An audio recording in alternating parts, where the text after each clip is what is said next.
quem não me conhece, meu nome é Luiz Grangeiro Júnior, eu sou especialista em endo, sou especialista em dentística e prótese.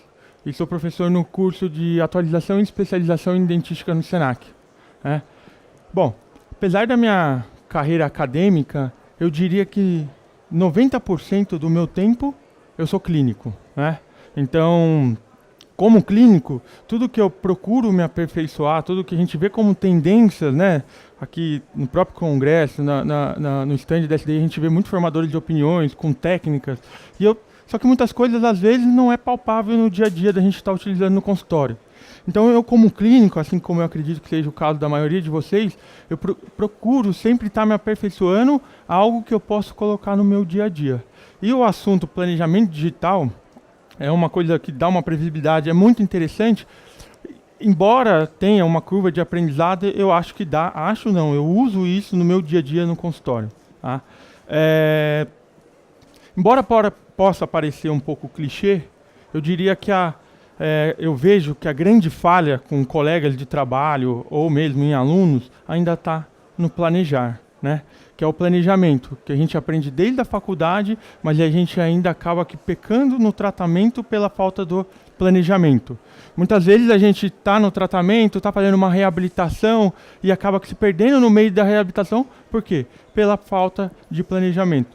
Baseado nisso, eu poderia te dizer que praticamente 100% dos meus pacientes, tanto na minha clínica, quanto com nossos alunos do Senac, a gente trabalha com um protocolo restaurador. Então esse protocolo é o que vai me nortear todo o tratamento, é o que vai me dar segurança quando eu estou realizando esse planejamento. E vamos dividir então esse protocolo em 4 etapas. A primeira etapa, então a gente vai fazer a abordagem inicial, que é onde a gente vai coletar todos os dados do nosso paciente, baseado principalmente na queixa principal dele. Mas além disso, vamos coletar aqui dados, radiografias, um modelo de estudo e principalmente fotografia. Numa segunda etapa, uma vez que eu já colhi a queixa, baseado nessa queixa, né, que é a queixa do paciente, eu vou fazer meu planejamento. Nessa segunda etapa, esse planejamento eu vou me basear no planejamento digital, que ele vai me ajudar a desenhar esse sorriso superiores, anteriores, e eu vou passar isso também para os restos de acordo com a oclusão. Uma vez que eu projetei esse desenho, eu faço uma simulação no computador. Eu consigo mostrar esse desenho desse sorriso para o meu paciente. Isso é uma simulação virtual. Então eu tenho que trazer isso para uma terceira etapa, que é a etapa do mockup. Eu vou trazer aquilo que eu planejei no computador para o mundo real, através do enceramento. Então é esse desenho que a gente vai estar planejando em cima de todos os dados do paciente, a gente vai trazer isso para o mundo real através do enceramento. Então a gente vai gerar para o nosso protético os dados necessários para a gente conseguir fazer esse enceramento. Então não vai ser uma coisa empírica, né? O protético, quando ele for fazer o enceramento, ele vai estar orientado por esse nosso planejamento. Uma vez que nessa fase, nessa etapa, a gente vai apresentar para o protético, para o paciente, ele vai conseguir visualizar aquilo que a gente projetou para o sorriso dele. E aí, assim, ele vai entender esse nosso projeto. Ele pode recusar, ele pode consentir, ou ele pode até mesmo opinar, trocar forma. De repente você faz aquele sorriso do dente dele, da harmonia do sorriso do dente, e ele de repente fala, não gostei da forma, está muito grande, quero mudar. Qual que é a nossa garantia? Que ainda é uma coisa reversível. A gente vai fazer uma simulação, ele vai opinar, e uma vez que ele está de acordo com esse nosso projeto, a gente vai para uma última etapa, que a gente vai fazer a restauração, propriamente dita, que pode ser o tratamento restaurador indireto, através de laminados de cerâmicas, coroas de cerâmicas ou implantes, ou o tratamento restaurador direto, baseado em resina composta. Também temos alguns casos que a gente pode fazer um misto, né? Uma resina composta junto com material de cerâmica. Então, muitas vezes no meu dia a dia, tanto no consultório, com colegas de consultório, de que a gente trabalha em clínica, mesmo em pacientes ou alunos, muitas vezes me chegam com uma foto como nesse caso. E aí fala assim, como que é seu nome? Mônica? o que você faria? Aqui o paciente chega e fala assim, Mônica, esse sorriso, eu não gosto do meu sorriso. Eu quero melhorar esse sorriso. O que você faria aqui? A gente percebe o quê? Uma genesia, né, do lateral, então tem uma invasão, né, pela essa genesia, a gente tem uma invasão do zênite pelo canino, então se a gente pegar a estética vermelha, ela não está harmônica justamente pela genesia do lateral. No segundo caso aqui, você aí, o que você faria ali no... Se a gente percebe o que? Um pequeno desgaste na borda incisal, talvez, fazer uma restauração, né?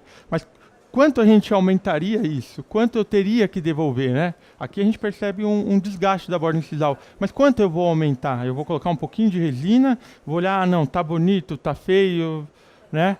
Então, mais algumas questões, eu pergunto. Será que a linha média, quando você está com uma fotografia assim, a linha média dele coincide com a linha média facial? A linha do plano incisal corresponde com a linha bipupilar? Eu não sei. Com uma fotografia, só do sorriso, eu não consigo visualizar essas referências. Por isso a importância do planejamento digital. Quando a gente está fazendo um planejamento digital, a gente está vendo que o sorriso, a nossa boca, faz parte de um todo. A gente vai ter referências como linhas horizontais e verticais, como a linha média da face.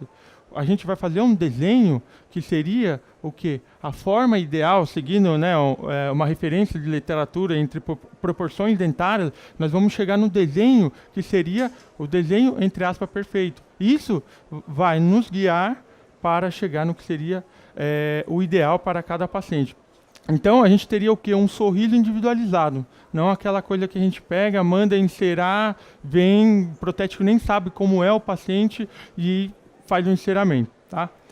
Então aqui, como clínico, eu vou contar um pouco aqui um caso para a gente ter a ideia de uma história do começo, meio, fim. Esse aqui é o Gustavo, ele é um amigo, tá? E ele procurou no consultório. Esse caso aqui eu fiz no meu consultório, então não é caso de curso, então é o que realmente eu aplico no meu dia a dia, né? E o Gustavo, ele veio com a queixa, até uma curiosidade, né? Ele veio, eu até cobrei mais barato para ele, porque era meu amigo, tudo. Eu falei, quando eu cobrei, eu não pensava que eu ia usar ele como caso clínico do curso. Mas aí chegou no meio do trabalho, eu falei, bom, acho que eu tive o convite da SDI, eu falei, vou usar esse caso aí, vou fazer vai ficar bacana a gente fazer de resina composta. Mas eu acho que ele pagou barato, mas ele tá achando até que um pouco caro, né? De tanta fotografia que eu tirei dele para trazer o caso clínico dele aqui. Mas então, a queixa do Gustavo era, ô Luiz, eu não gosto do meu sorriso. Eu não gosto desse espaço entre os dentes, a diastema. Eu tenho sensibilidade generalizada pelo desgaste. Se a gente observar as radiografias dele, a fotografia, ele tem um desgaste por erosão, abrasão, tudo mais do que lesão não cariosa. Então, nessa minha abordagem inicial, eu escutei a queixa dele. Eu não gosto da estética do meu dente. Eu pedi o protocolo de radiografia. Fizemos o protocolo de fotografia. E agora, em si, eu vou para a segunda etapa, que é o que eu vou fazer o planejamento digital. Então, a gente vai traçar as linhas dele, a linha vertical e horizontal. Eu vou verificar se essa linha média facial dele corresponde com a linha média superior. Eu vou ver se a linha horizontal do plano bipupilar, eu vou trazer para ter uma referência na hora que a gente vai estar desenhando esse sorriso, e eu vou dar um zoom em cima disso, que é nosso campo de trabalho, só que agora com referências. Se a gente observar essa linha da curvatura de sorriso, olha como o desgaste dele já dá uma discrepância daquele sorriso convexo que a gente forma de asa de gaivota, que são os centrais maiores, laterais um pouco menor, a gente acaba tendo um desgaste, tendo aquele sorriso típico de envelhecido. E em cima disso, então, nós vamos estar desenhando através de proporção o que seria um novo sorriso dele. Se eu pegar simplesmente fechasse esse incisivo centrais com resina composta, provavelmente ele iria ficar com um dente que não ia respeitar a proporção, né? Ia ficar com um dente extremamente largo e quadrado. Por isso que a gente fez uma proporção. Hoje a literatura mostra que uma proporção ideal para o incisivo central, a largura corresponde em torno de 75% a 85% da altura. Então isso a gente usa como referência para chegar. Era isso que naquela primeira foto, quando eu falo desgastou. Quanto eu vou aumentar? A gente tem que ter esse conhecimento, essa ferramenta do planejamento digital, ela nos auxilia, ela dá o guia, é um guia para a gente ver o quanto a gente vai aumentar. A gente não vai mais fazer de uma forma empírica, né? A gente vai estar baseado na literatura do que seria o ideal para o sorriso. Se a gente observar aqui agora, quando a gente aumenta os incisivos centrais, os laterais, um pouco menor o canino, a gente devolve o quê? Essa convexidade da borda incisal, que está relacionada com a beleza do sorriso. Ela vai estar o quê? Paralela ao que? A concavidade do lábio inferior. Tá? Uma vez então que nós projetamos isso, nós vamos enviar através de régua calibrada. A gente vai calibrar uma régua, vai medir, e quando eu passar isso para o meu protético, ele vai fazer o enceramento de diagnóstico baseado nos dados que eu forneci para ele. Ele não vai simplesmente pegar o modelo e encerar da forma que ele acha que ele é, né? Ele tem se ele me entregar um produto que eu não gostar, eu vou poder falar para ele, ó, não está de acordo com o que eu te mandei. Eu queria 2,5 aqui na incisal, eu queria 1,2 na cervical. Né? Se a gente se pôr no lugar do protético, imagine duas situações. Uma onde o protético recebe um modelo moldado com alginato, mal vazado, e aí, sem referência de foto, sem nada, e o protético tem que encerar. O dentista vai falar assim, ó, por favor, insere esse caso aqui para mim que eu quero fazer 10 laminados. Ele vai fazer porque o protético precisa disso, né? Precisa do dinheiro, ele precisa também trabalhar. Numa segunda situação, você faz uma boa moldagem, seja com silicone de adição ou de condensação. Você manda referência de fotografia, você manda todas essas referências. Qual serviço, em qual caso você acha que o protético vai caprichar mais?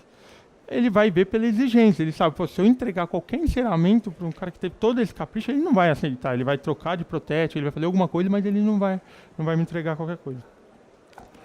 Então, uma vez que a gente fez o nosso projeto, ele vai trazer isso para a gente, para o quê? Para o enceramento diagnóstico. Então, esses dentes anteriores, ele fez seguindo aquelas medidas que a gente fez, tá?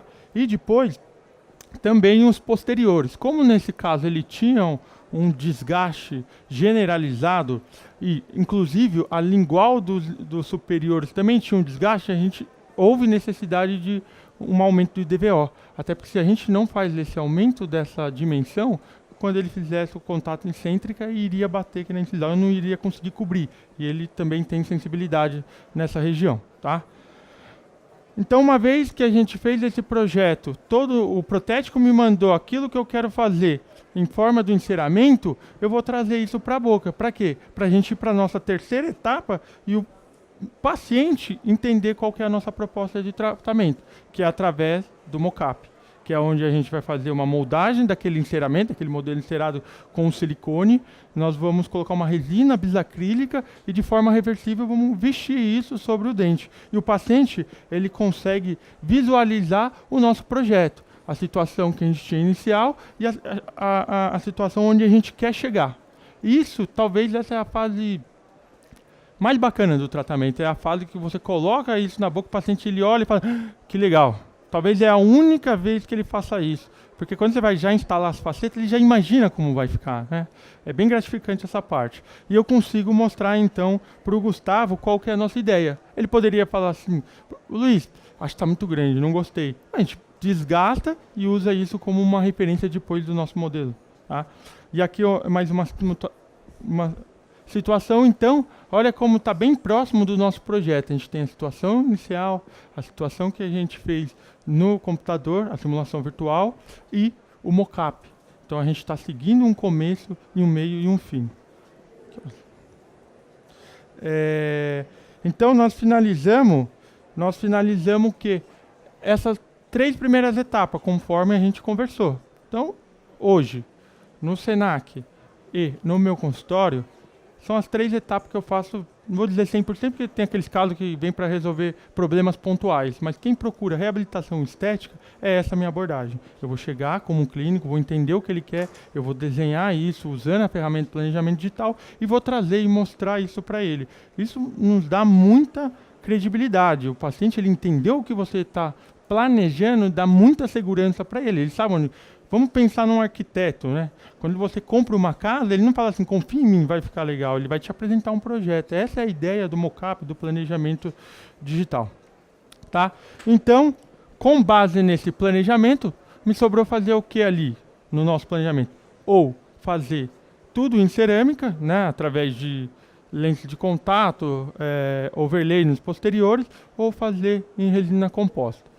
Cada um tem suas vantagens, não vou entrar em detalhe, mas nesse caso em si, também ponderando o custo, nós colocamos a resina composta. Tá? Então foi feito o tratamento todo direto.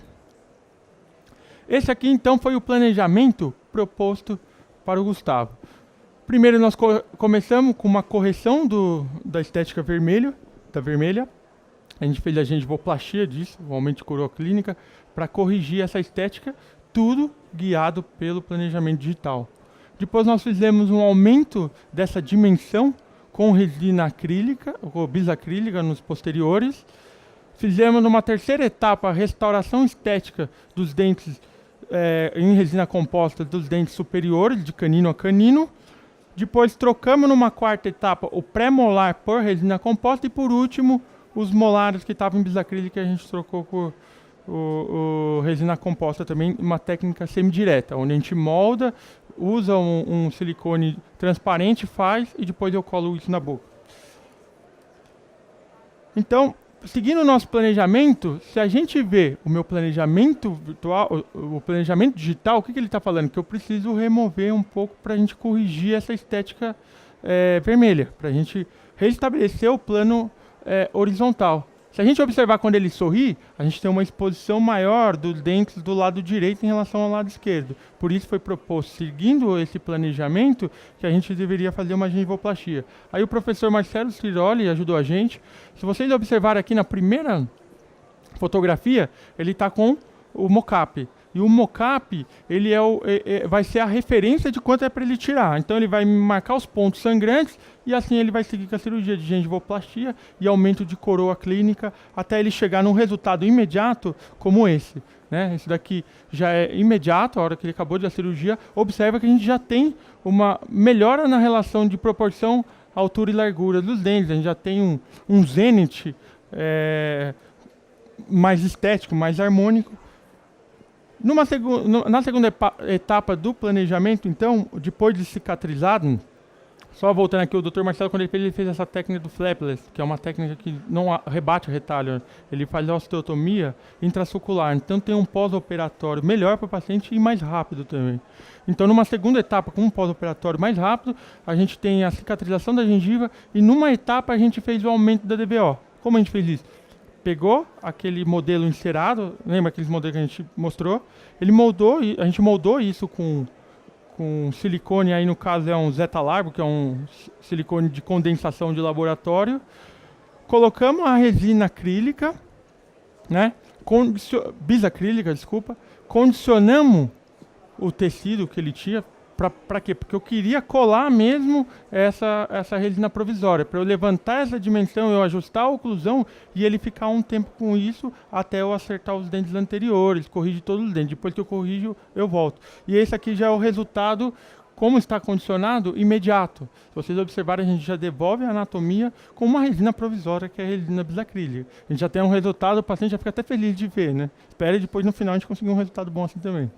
E os dentes estão unidos, no caso, porque a gente colocou o ácido fosfórico, condicionamos com adesivo para grudar, mesmo que eu quero que fique isso. Isso já vai ser um tratamento reversível, onde ele vai testar essa dimensão, a gente vai fazer o ajuste oclusal e vai ver se realmente, de repente, não vai afetar a ATM, não vai ter alguma dor muscular, a gente vai checar toda a guia de lateralidade, tudo levantando essa mordida.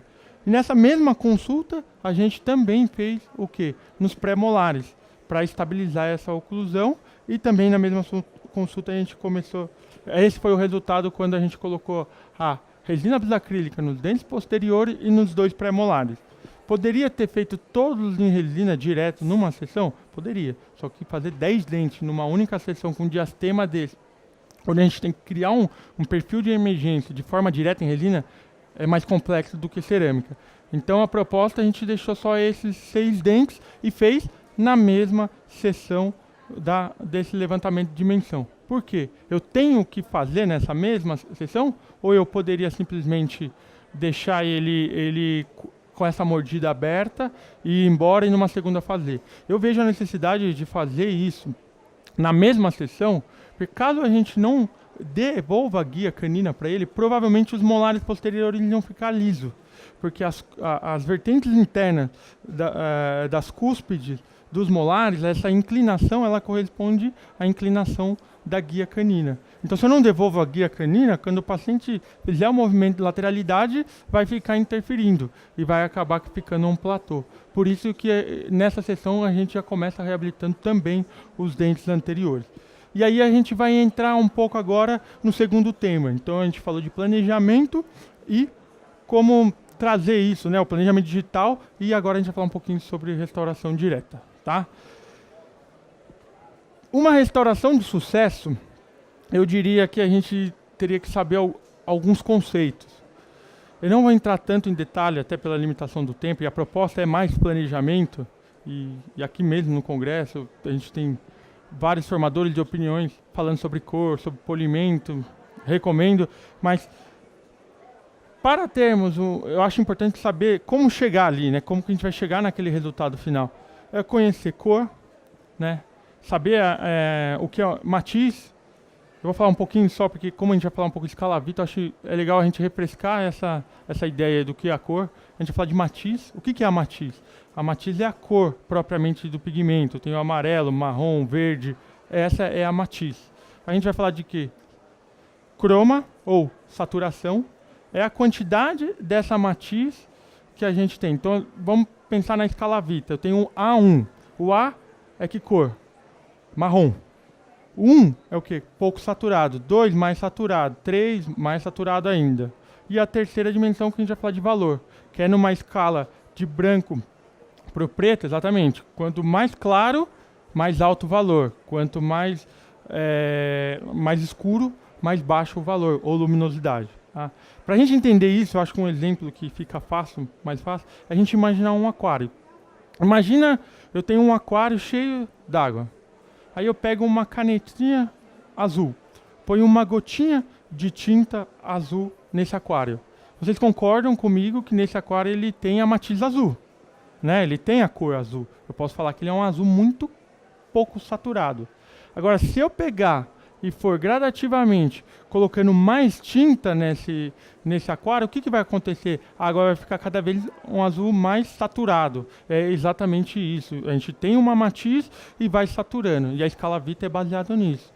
A gente tem diferentes cores e vai aumentando o valor, vai aumentando a saturação. Anatomia. É de extrema importância o domínio de anatomia. Porque muitas vezes a gente vai, principalmente de forma direta, que é onde você vai estar desenhando esse sorriso, você tem que entender a forma do dente para conseguir enxergar onde está o erro, o que seria o padrão. Né? No livro, tem um livro do Jordi Manalta, que é um livro bem interessante, chama Layer, de resina composta. Ele divide esses conceitos, dentre os mais importantes, ele diz que a anatomia, a forma do dente é o conceito mais importante para você ter sucesso na restauração. Adesão, protocolo de adesão. Então a gente tem que conhecer os tipos de tecidos que a gente vai trabalhar, esmalte, dentina, o tipo de adesivo que a gente tem no mercado hoje. Porque também não adianta eu ter todo o conhecimento técnico, domínio de cor, domínio de estratificação de material e não fizer uma boa adesão. E a gente observa muito em curso que, embora você explica isso, eles assistem aula, na hora de fazer a restauração, todo mundo ignora aquele sanguinho, ignora tudo e faz a restauração. E aí, depois, você vai falar assim, a resina composta não funciona, cerâmica funciona. Então, será que você fez uma boa adesão? Será que realmente você colou? A gente já sabe hoje que a literatura mostra que resina já tem uma longevidade com a evolução dos materiais. Técnica de estratificação. Então, para a gente ter um resultado estético, assim como uma boa translucidez, diferença de opacidade, diferença de saturação no mesmo dente, a gente precisa conhecer a estratificação, conhecer como é a formação do dente natural e a posição de cada material que a gente vai trabalhar. Propriedades dos materiais, se é um material, ele é híbrido, o tipo de partícula, se ele é microparticulado, microhíbrido, qual que é o que dá um melhor polimento, qual tem mais resistência. A gente pode variar na mesma restauração o tipo de material de acordo com a posição que a gente está.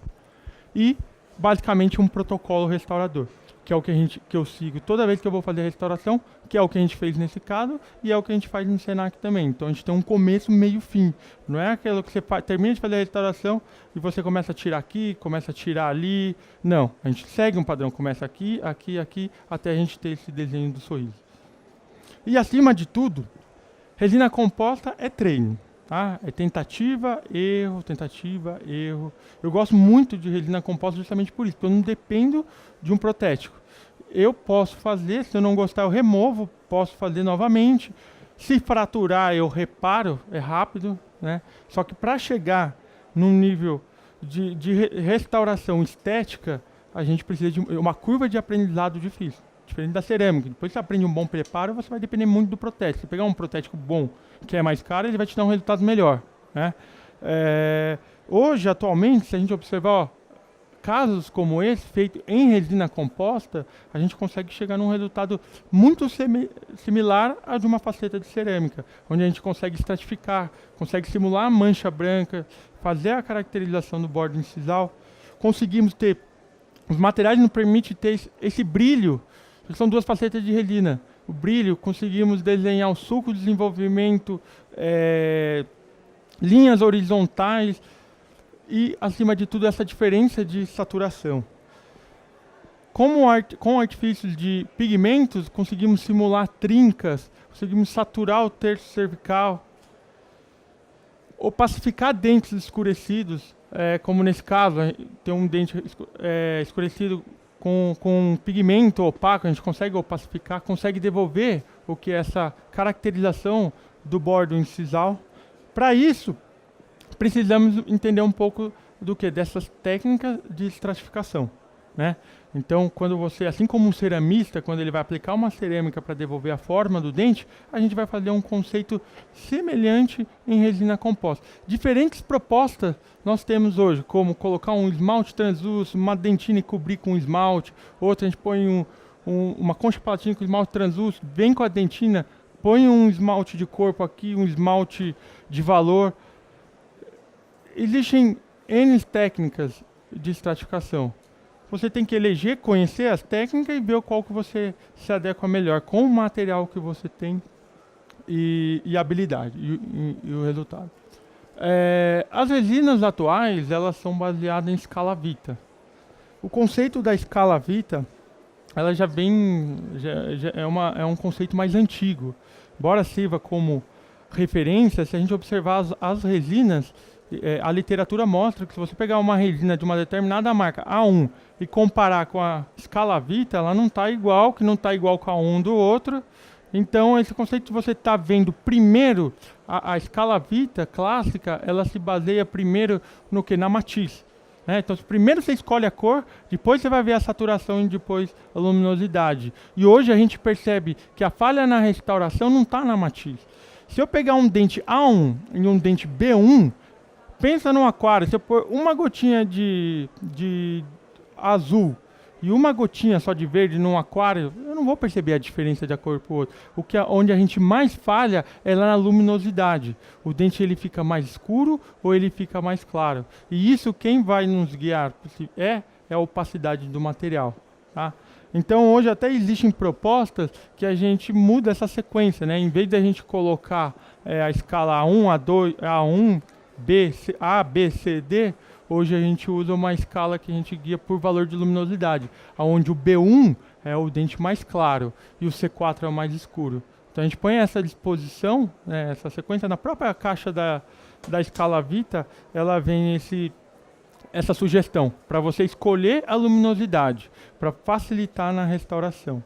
Então quando a gente está trabalhando com as resinas top de mercado hoje, a gente tem uma gama de cores muito grande. Tem resinas que tem mais de 30 tipos de cores para você fazer uma restauração. Conseguimos resultados excelentes, como mostrado anterior? Conseguimos, mas demanda o quê? Uma curva de aprendizado que é muito mais complexa. E, principalmente, a gente tem que pensar que na onde a gente erra, normalmente na restauração, é na luminosidade. Se o material está mais cinza ou ele está mais claro. E aí é que entra o que? O conceito de opacidade. Por isso, até está ali naquele conceito, conhecer a propriedade do material. O material mais opaco, ele reflete mais luz, então ele sobe mais o valor. Um material mais translúcido, ele abaixa o valor, ok? Então, pensando nisso, como clínico, a gente sempre está querendo, e no nosso próprio curso, querendo simplificar. Em paralelo a isso, foi quando a gente recebeu o trabalho da SDI, a resina da SDI, que é a Aura, ela trabalha com um conceito diferente. O conceito dela é não Vita, não é numa escala Vita. Ela tem uma escala própria, onde ela tem apenas duas resinas, que é uma resina dentina e um esmalte. No conceito deles, eles usam o conceito do Didier Dediche, que é a natural layer, que eles fazem, tenta simular como que funciona um dente, como é as camadas de um dente natural. Então a gente vai colocar uma dentina, na escala a gente tem a dentina com baixo croma até o D7, que é uma dentina com alto croma. Então a gente vai aumentando essa saturação. E um esmalte que ele vai funcionar como, ele vai modular o valor. Então eu vou escolher a dentina, a cor da dentina que se aproxima mais ao dente, e depois eu vou modular esse valor. Quer dizer, se eu coloquei a dentina, eu vou acertar a cor na dentina. E depois eu vou pôr esse esmalte para ele deixar um valor mais alto ou um valor mais baixo. Tá? Que nem aqui nós temos o E1, E2 e E3. O E1 é um esmalte de alto valor. Ele é menos translúcido, ele vai deixar o dente mais claro. Ele está mais para o branco, assim como dentes de jovens. O E2 é um esmalte intermediário, de médio valor, que está mais parecido com um esmalte em caso de adultos. E o E3 ele é um esmalte mais translúcido, de baixo valor, que ele tende mais para o amarelo, que é característica do dente do idoso. Então, voltando para o caso do Gustavo, a gente realizou a tomada de cor. Lembrando que a tomada de cor é a primeira coisa a ser feita no paciente. Porque trabalhos mostram que depois de segundos ou minutos que o paciente de boca aberta, o dente desidrata e ele vai ficar mais opaco, vai ficar mais claro. Então, muitas vezes você faz se eu tivesse feito todo aquele aumento de dimensão, tivesse escolhido a cor, provavelmente eu iria deixar bem mais claro a restauração. Tá? Então, com o auxílio da escala, eu vou colocar a escala contra o dente e vou escolher a dentina, né? Eu gosto de colocar ela embaixo primeiro, escolho as duas que se aproximam mais, que no caso aqui foi a dentina croma 2 e a dentina croma 3. E vou aproximar da região onde a gente tem mais dentina, que é o terço cervical. Tá? E aí a gente vai eleger qual é o material mais próximo, no caso aqui foi a dentina croma 3. Uma vez eleita a dentina, nós vamos para o passo que é o esmalte. O esmalte eu vou aproximar então da região incisal, que é a região onde a gente tem a maior quantidade de esmalte. E vou ver quais da resina que chega com um valor mais próximo. Aqui no caso, o mais próximo seria o esmalte 2, esmalte de médio valor. Uma vez que eu elegi a resina, eu posso tirar um pouquinho das duas resinas, né, fazer duas bolinhas com as resinas que eu acredito que seja mais próximo daquela que eu quero, colocar na região que corresponde, ou seja, a dentina na região do terço cervical, o esmalte no terço incisal, polimerizar, porque alguns materiais, dependendo do tipo de partícula, quando a gente polimeriza ele muda de cor. Então a gente polimeriza para ver o resultado final. E quem usa a fotografia, embora a gente recomende o uso da fotografia até para fazer o planejamento digital, magnificar essa imagem e você vai conseguir enxergar melhor o qual está mais próximo. Como o caso aqui do lado direito, se a gente observar, essa dentina, ela está saturada muito próximo da dentina do dente.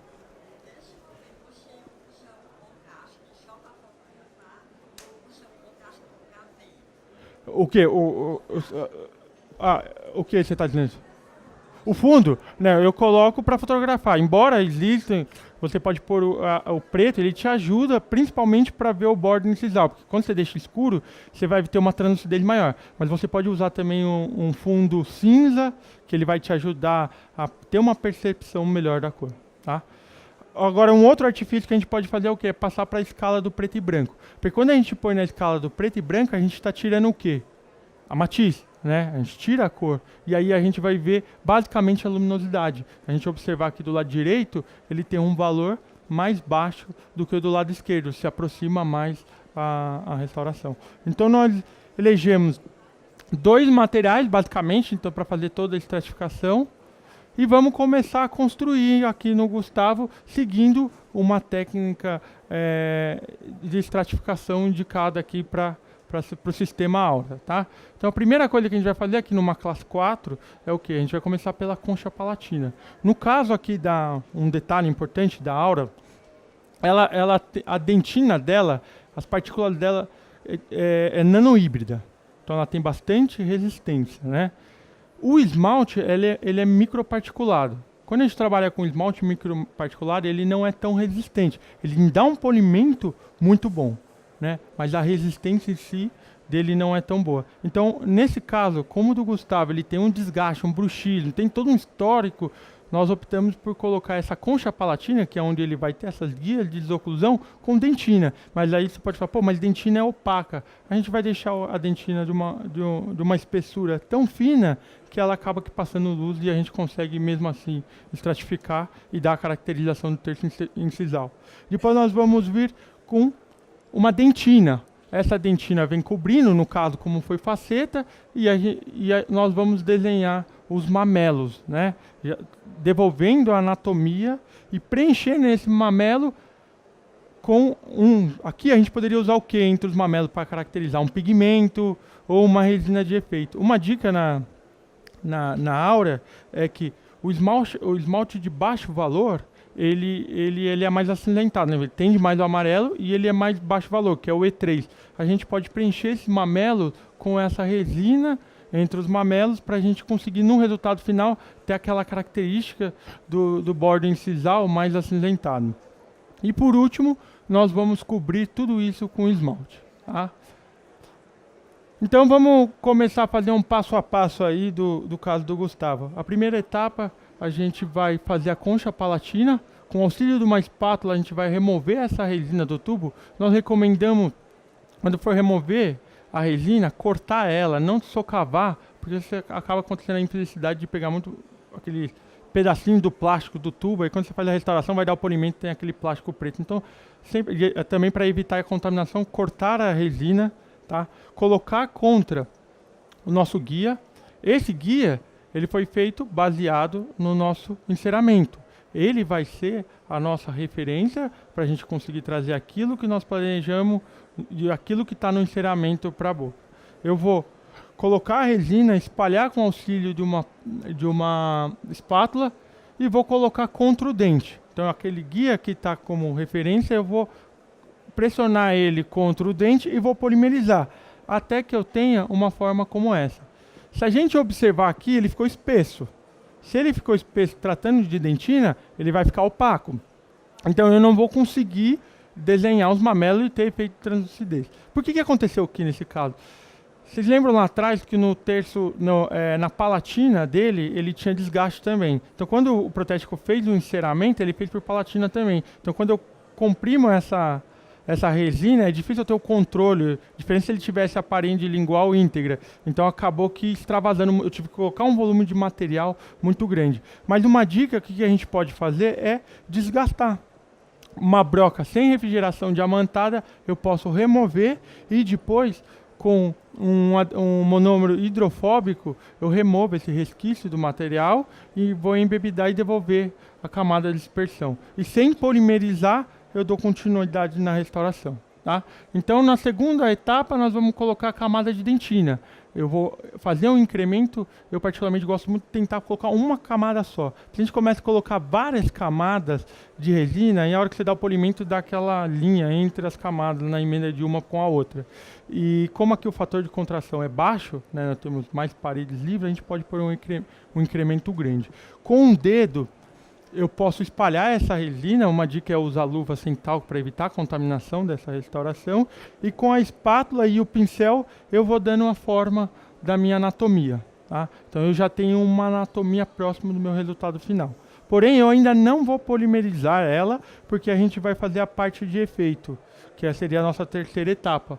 Com uma espátula, eu vou fazer um cutback desse terço incisal. Vou remover esse excesso do terço incisal para a gente conseguir fazer a caracterização.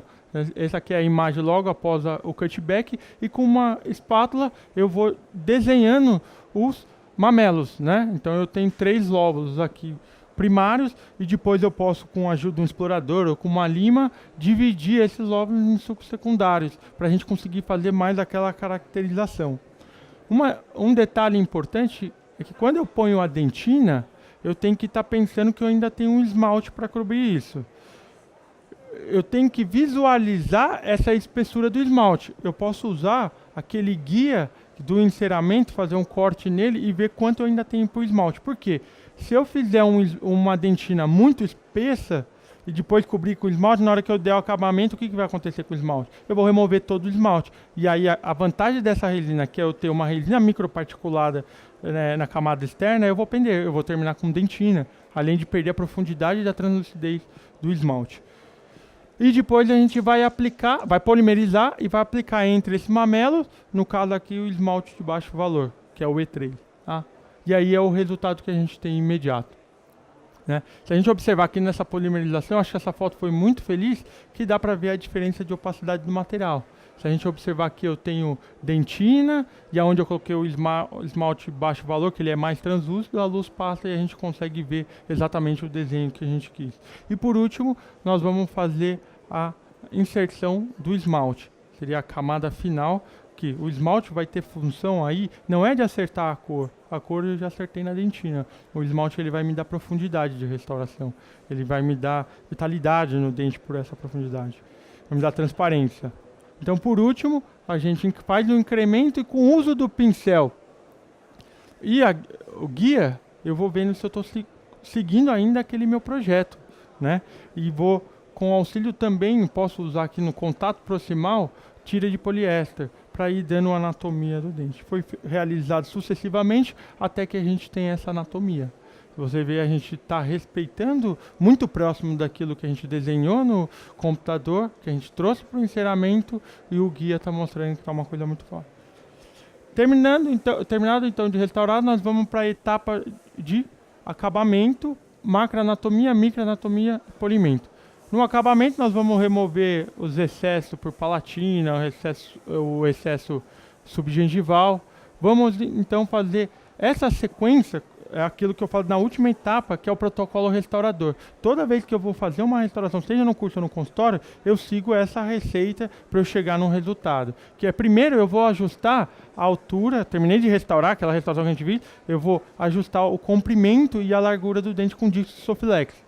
Uma segunda etapa, eu vou dar a inclinação da parede vestibular. Uma terceira etapa, vou abrir as ameias incisais.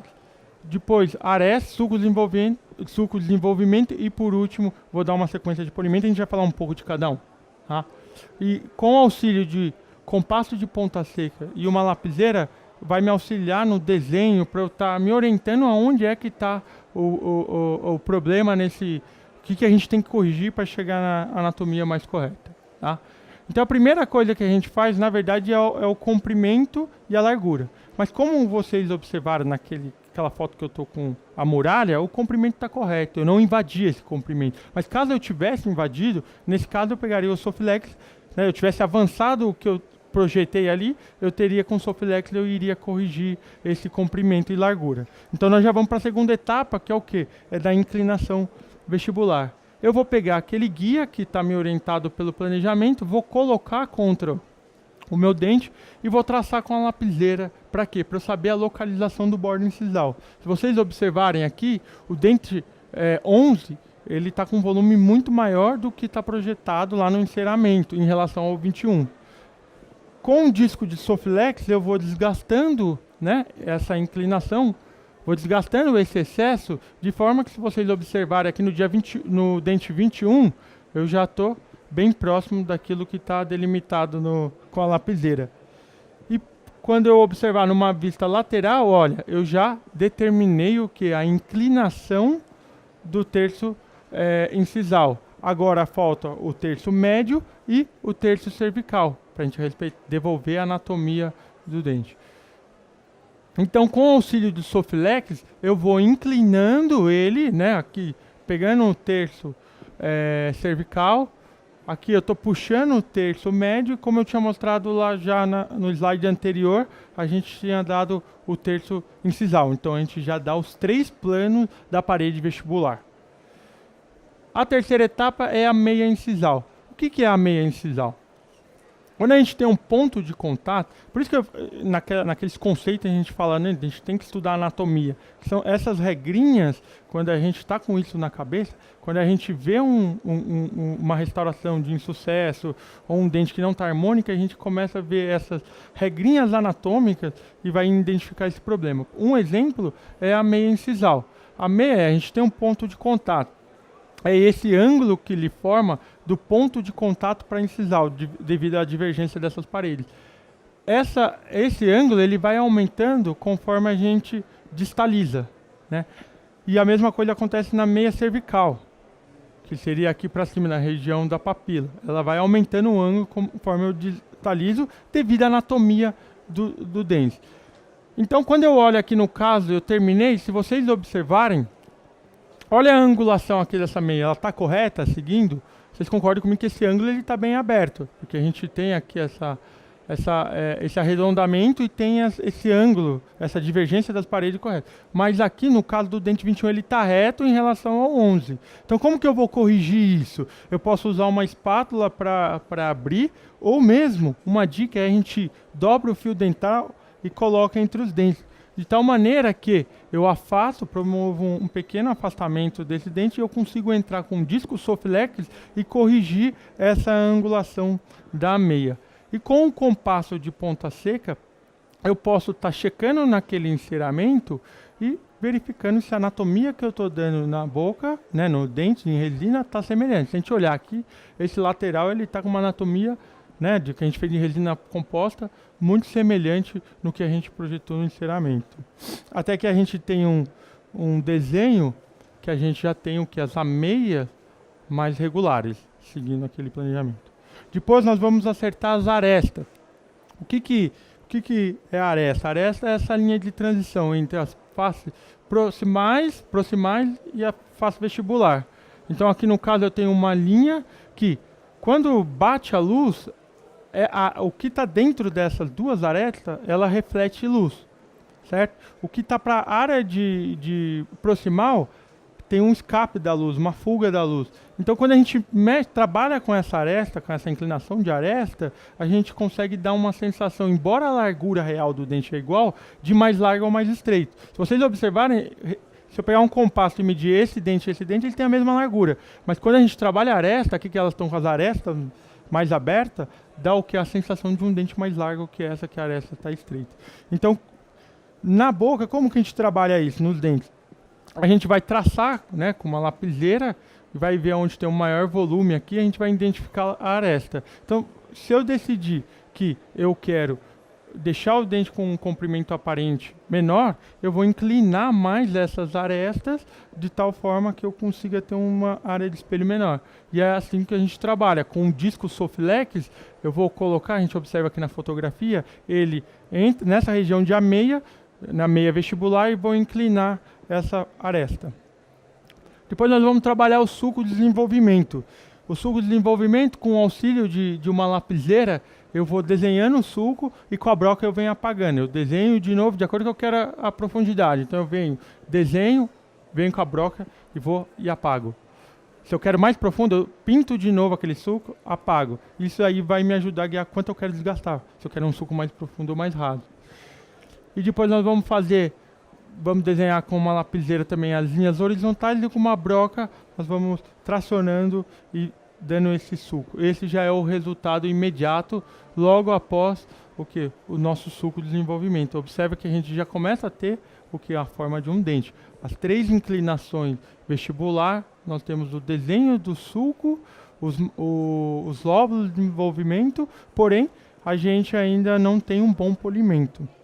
Então a gente vai seguir uma sequência de polimento, onde aqui a gente usou a DIF da Ultradent, de uma sequência de granulação mais grossa para granulação mais fina, né, do verde para o branco. Eu posso vir com uma broca de granulação grossa de forma cônica e acentuar um pouco mais esse suco, dar um polimento dentro do suco.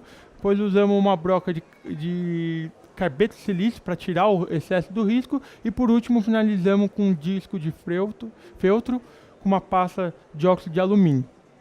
Até que a gente tem um polimento bem superior, né? Aqui são diferenças de flash, mas a gente consegue uma textura muito próximo do natural, mesmo trabalhando com uma resina composta. Então aqui é o resultado logo no dia, ainda está com sangramento, do final. Observa como a gente conseguiu, com a resina, dar uma saturação no terço cervical, conseguimos translucidez no bordo incisal e o que é o mais importante aí é a anatomia, né? E um bom polimento.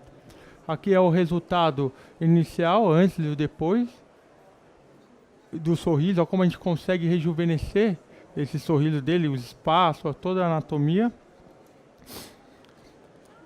Aqui o resultado, acho que o Gustavo ficou bastante satisfeito aí.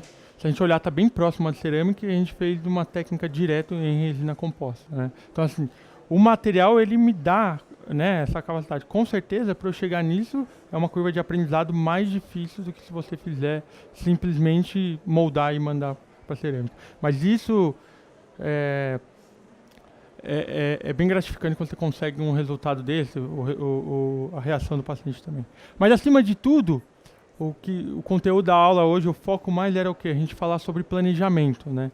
E o que foi o diferencial para mim nesse trabalho que a gente faz é isso. É o quê? A gente tem uma situação inicial, a gente fez uma simulação no computador, onde ele visualizou, e a gente fez o mockup e o resultado final. Quer dizer, aquilo que eu projetei, do começo ao fim, aquele acordo que eu fiz com o meu paciente, a gente conseguiu cumprir. E qual que é a vantagem disso? Além de que você ganha a confiança do paciente, quando você vai fazer um orçamento ou uma venda para outro cliente, você tem um caso que você tem começo, meio, fim. Imagina, chega um paciente com um caso semelhante ao dele no meu consultório, cheio de diastema, eu quero fazer resina. Você mostra, olha, vamos fazer o projeto, eu tenho isso, eu tenho essa documentação. Olha o meu começo, o meio e o fim. Eu posso te dar isso. Isso facilita muito na sua vida, nessa venda. Bom, então acho que era isso que a gente tinha para falar um pouquinho sobre resina e planejamento. A gente tem um curso quem tiver interesse, um curso de atualização em procedimentos estéticos adesivos e especialização que está aberto agora em março no Senac, tá? O meu e-mail para quem tiver alguma dúvida. E é isso aí. Obrigado.